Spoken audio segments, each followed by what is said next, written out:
Hey guys, I'm Joe Klemczewski, founder of the Diet Doc and the creator of the concept Flexible Dieting.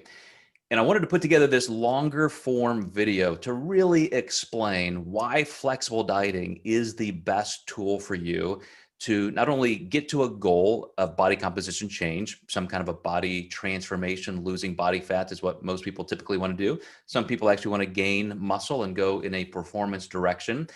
But macronutrient based tracking, that language of nutrition, learning the math under the calories that you consume is really important. And I hope you've been to our website, flexibledietinginstitute.com. And I have some short videos there.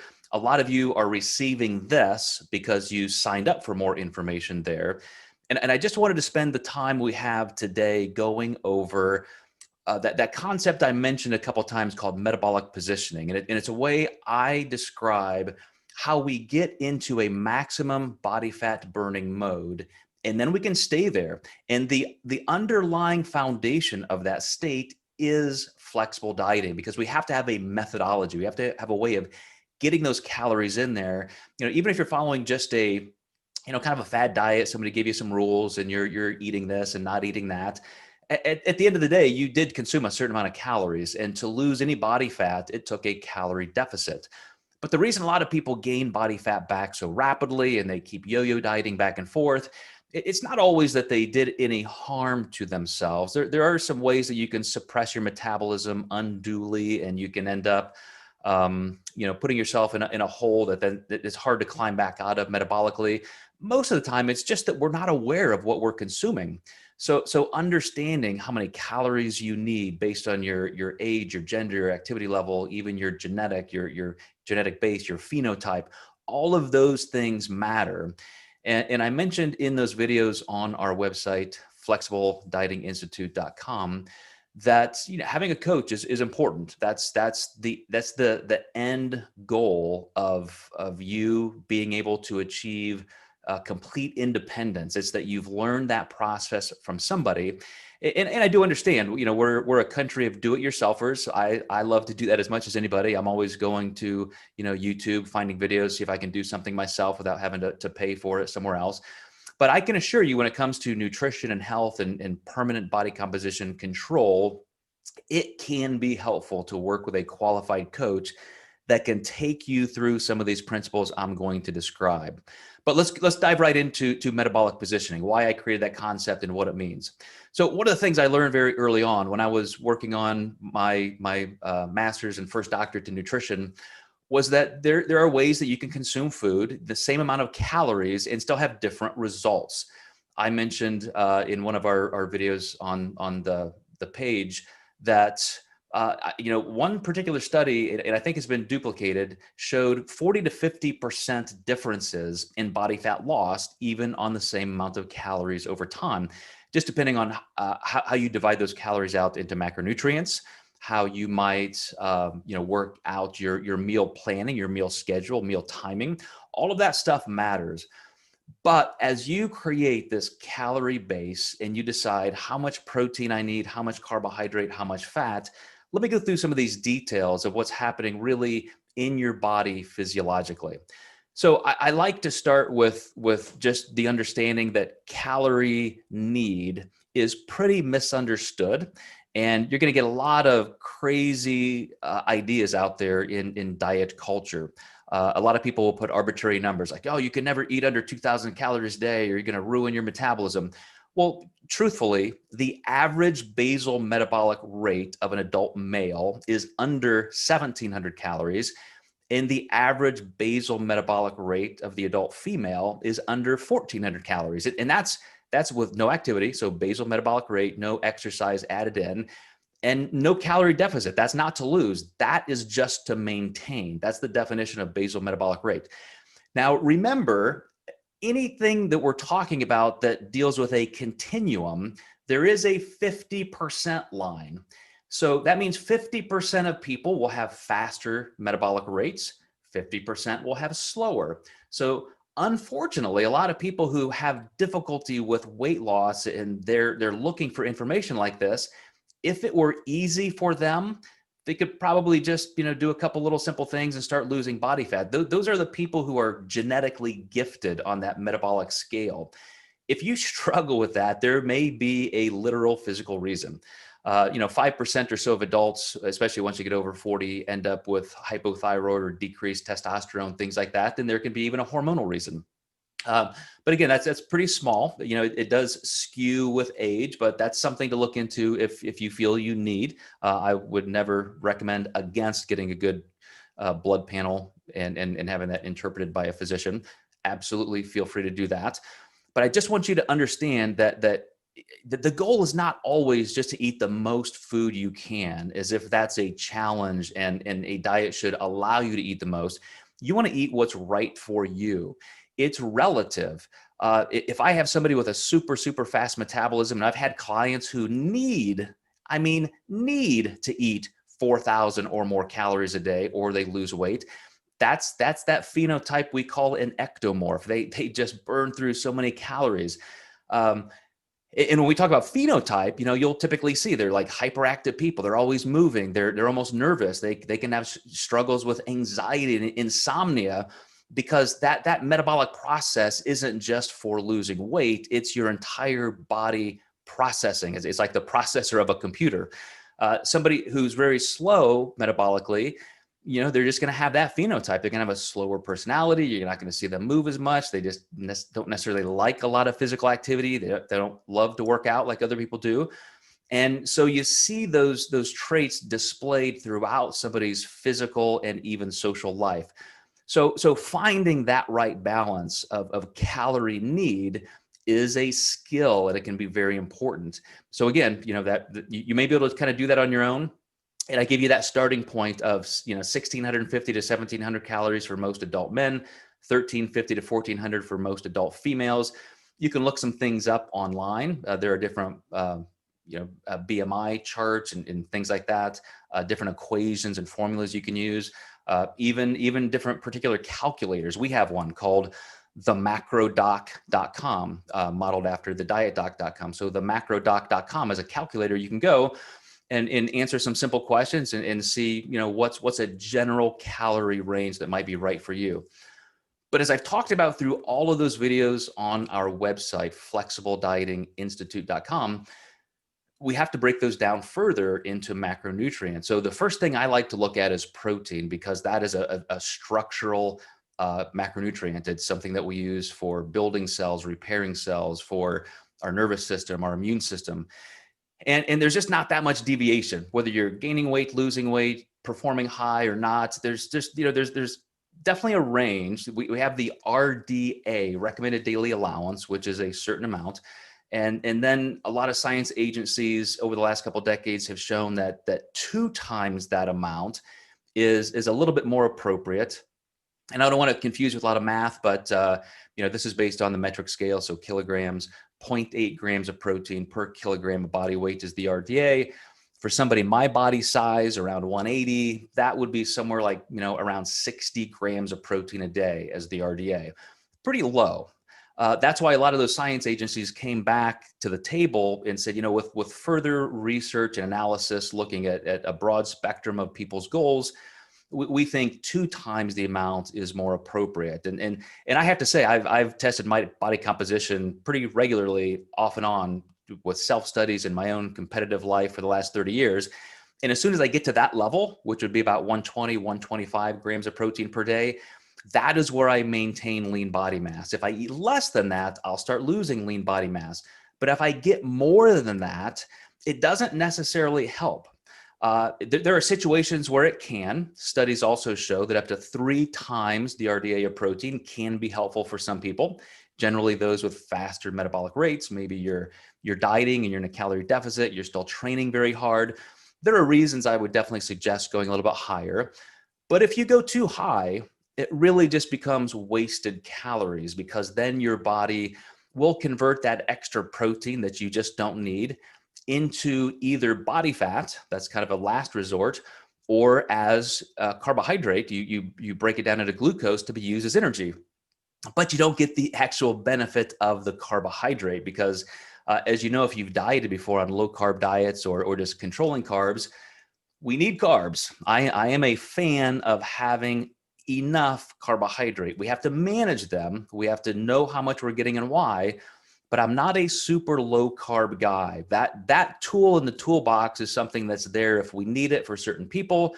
I think even people with super slow metabolic rates, people who struggle with hypothyroidism or PCOS, a lot of times they get pegged into that category of, oh, you need a low carb diet. Well, I don't think so. I think because their metabolism is so slow, they can withstand less protein. They're not going to burn through lean body mass, but we still need enough carbohydrate, because once your minimum protein requirements are met physiologically in your body, once you're getting the minimum protein levels you need, more protein is not necessarily anabolic or metabolic, but carbs are. So that way you can get the benefit of both. You've got enough protein, and now you can get those carbohydrates that stimulate your metabolism. Certainly they're more socially functional. They give your brain the energy it needs. You know what it's like, perhaps, if you've done low carb diets, to be in that fog and be grouchy and all that good stuff. So let's turn to carbohydrates for a second. And let me say that within that range of calorie need, I definitely want to have an allowance for enough carbohydrate. But once I have protein levels set for somebody, I will often look at fat next, because this is another one that's a little bit more algorithm based. You can only get your fat intake down so low. And let me get this out of the way first. A lot of people think, oh, you need fat for certain things. And I was guilty of even writing this in my very first book and in articles I wrote for magazines 20 years ago, that, hey, testosterone is a cholesterol-derived hormone. We need fat, fat, fat. But with further research, it shows that a higher fat diet can actually reduce testosterone. So again, it comes down to giving your body what it needs. And if I have enough body fat on my body, especially if I'm liberating that body fat from body fat cells, I have what I need for those hormones. And so that's really not necessary. And the reason I like to keep fat moderately low is because there's a thermic effect of food. The amount of food we consume, it stimulates a certain digestive process, and the amount of energy, the amount of calories it takes to digest and assimilate those nutrients. There's a cost. There's a metabolic cost. Highest to protein, because the structure of protein is so complex. Next to carbohydrate, based on their complexity. And then fat has virtually no thermic effect. When we consume fat, whatever we don't need in that moment gets stored as body fat. And if I'm trying to lose body fat, that is counter to my goals. So I just find that it's helpful to keep people a little bit lower on fat intake, again, to make room for more carbohydrate. Now, that can mean different things to different people. Because again, social preference within flexible dieting, and even having the ability to move that range day to day, that can be a critical part of your overall success. So I kind of look at 20 to 30% of calories from fat as a good place to think. So if you've decided I'm gonna eat 1,800 calories a day, and you say, okay, what's 1,800 calories times 30%? If I'm going to get 30% of my calories from fat, you can look at that number and say, okay, is this, that's kind of a lot of fat. I would actually have to go out of my way, perhaps, to eat that level of fat. But what does 25% look like, or 20? I've seen people get as low as 10% of their calories from fat. But this is where you're stomping out every gram of fat that you can. You're eating nothing but white fish for protein. You're never had, even just a little cooking spray is going to make somebody nervous because they want that fat so low. I don't like to be that extreme. I want you to have room for good fat. There are essential fatty acids we need. I think you should have fish once in a while, like salmon. I think you can certainly have a decent amount, or a reasonable amount of saturated fat, things from red meat or egg yolks, or even good fats like avocado, coconut oil, things like that. There are medium chain and long chain triglycerides that you don't want to abuse, even if it is a quote good fat. That can lead to atherosclerosis. But this is where you get that choice a little bit with flexible dieting. Maybe you need a little bit more fat in your day, for a certain condition, health condition. Maybe digestively, you don't digest carbs quite as well, so you need a little extra fat. There's a way to do that.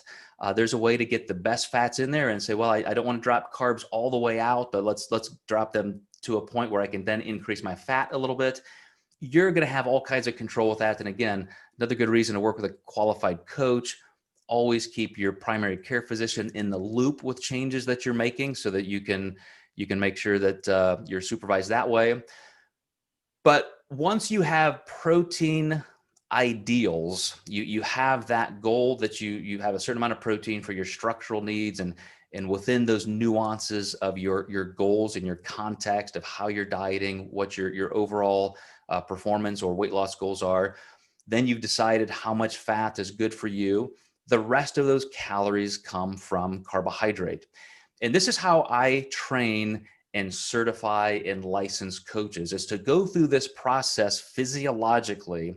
So they're making assessments based on the normal scientific standards that are well-researched and that we understand.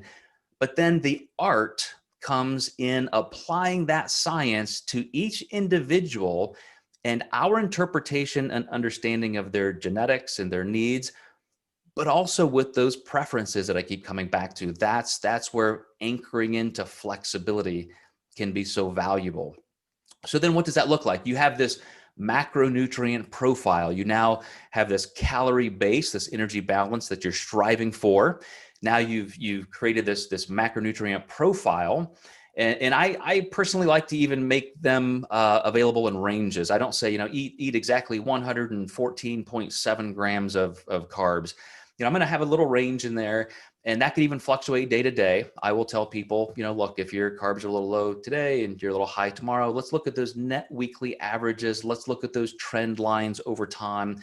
This is where real analysis comes into play.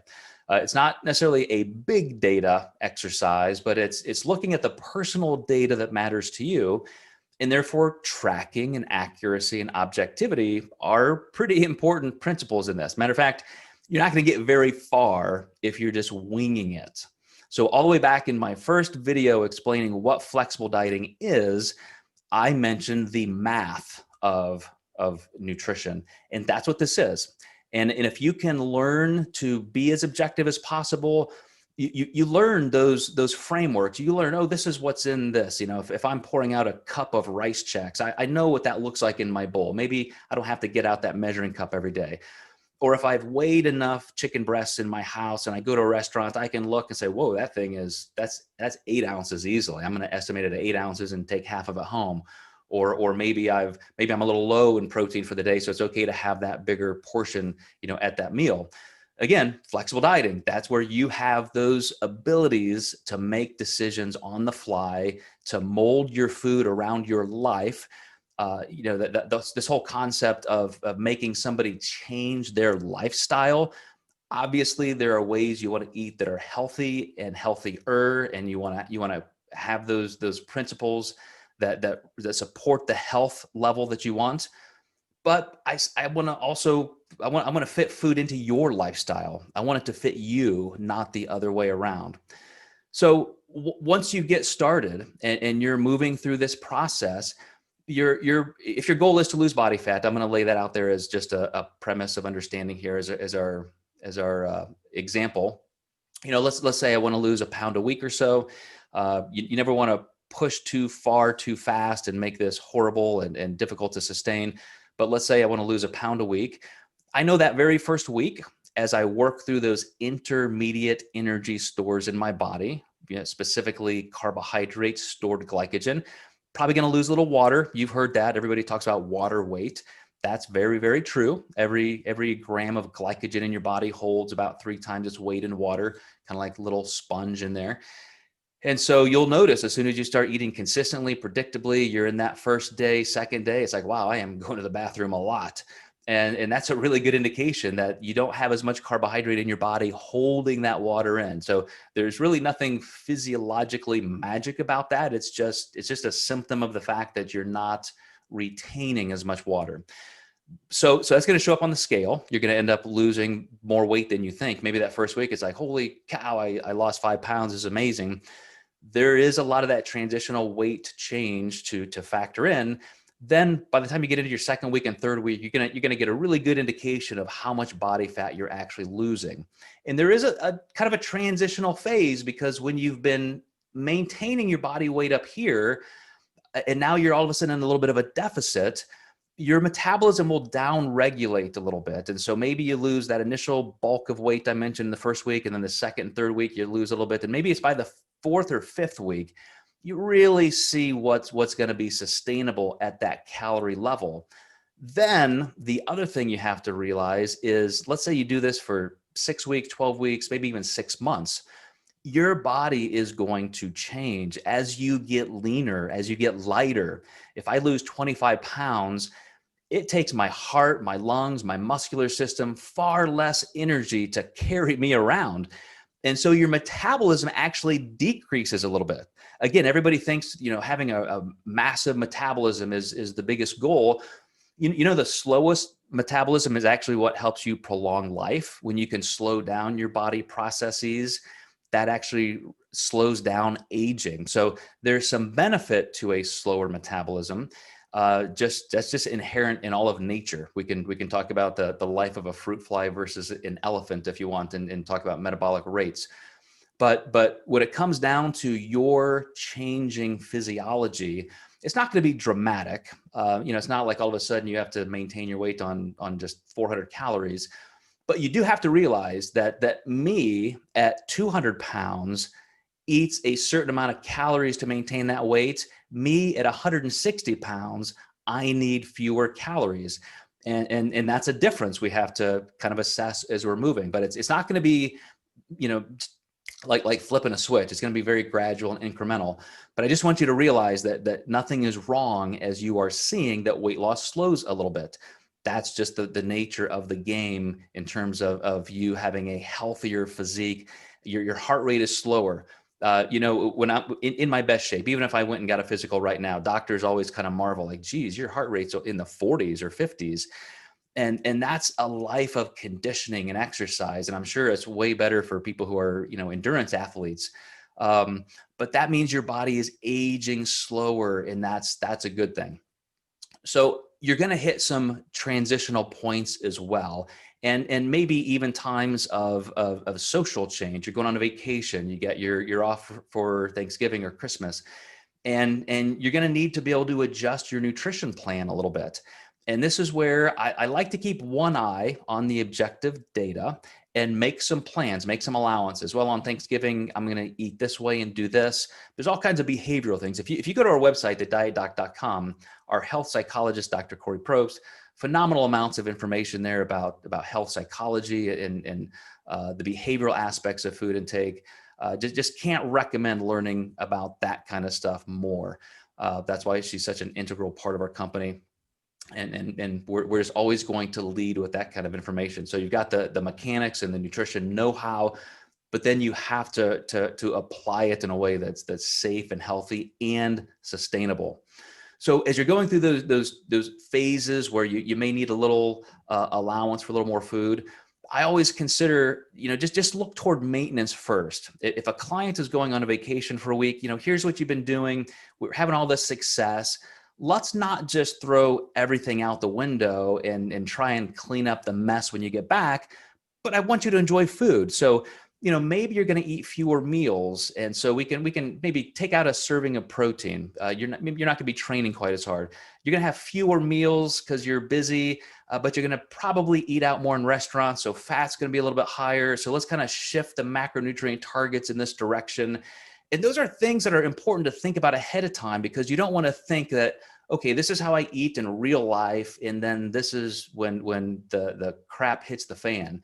You want to always still have these principle-based eating behaviors and know that you're doing okay. You don't want to feel like you're failing. You want to feel like, hey, I'm doing the right thing. I'm on vacation. I'm going to come back. I may not have lost any weight. And then, I'll get right back on track. That's perfectly fine. If you remember back to the whole water gain and how those intermediate energy stores, carbohydrate in particular, hold water, maybe you're going to come back from vacation a couple pounds up because of having a higher carbohydrate level, and then it takes a day or two and you're right back where you were. All of those things are so normal, so explainable, but only if you have that knowledge base already built into your brain and you're experiencing it. That's a big key. As you go through these experiences and you learn, and you can match that information, that physiological data, to exactly what you are seeing with your food intake and your body composition changes, it's going to make sense. And that's where these tools, as you learn this process once, become things that you can use over and over again for the rest of your life. One of my favorite things, I have clients who I've helped lose, 50 pounds, 60 pounds, 100 pounds. And I'll see them 5 years later, 6 years later, and they're still right where they were. And a lot of times they'll say, man, if I had not learned those principles you taught me, I would never have been able to maintain this. And, if I ever gain a couple pounds because, of whatever reason, I know exactly how to take that back off. So it all comes down to that foundation of flexible dieting, learning how to do macronutrient-based tracking, but then inside of that is this metabolic positioning phenomena that I've talked about. I shouldn't even call it a phenomenon. It's just a process. It's just normal biology. This is how your body stores body fat and loses body fat. But if you can understand what's happening under the hood, it's a game changer. You will never wonder why this is happening or start connecting dots that shouldn't be connected. So one of the reasons I said I wanted to record something this long and explain exactly how this process worked physiologically is so that you can see how we train our coaches, how I work with my own clients. And in our core part of this company, of this Flexible Dieting Institute rollout we're doing, you've been to the website, flexibledietinginstitute.com, that explains exactly how this works. I want you to know that you can sign up. You can get that custom programming just for you. You can have that consistent monitoring and assessment and learning one-on-one with your coach. And then I'm going to be part of that daily webinar format where you can ask questions. You can be part of the community. You can check in and out whenever you want just to get information, updates. And as I said, the most valuable thing is you can ask questions specifically as you need them. Every single day you'll have that opportunity. So please reach out if you have any questions. I want to make sure that everybody has a great understanding of how this all works. But that's what I wanted to show you in terms of metabolic positioning and how that fits into flexible dieting. And I really hope that I get to work with you on the other side here. I want to help you build that story for yourself, that journey of how you learned what you needed to change your body composition, improved your health, maybe even saved your own life. Become a role model for your family and just live an amazing life. That's the most important thing to me. So thanks so much for your time, and I hope to see you soon.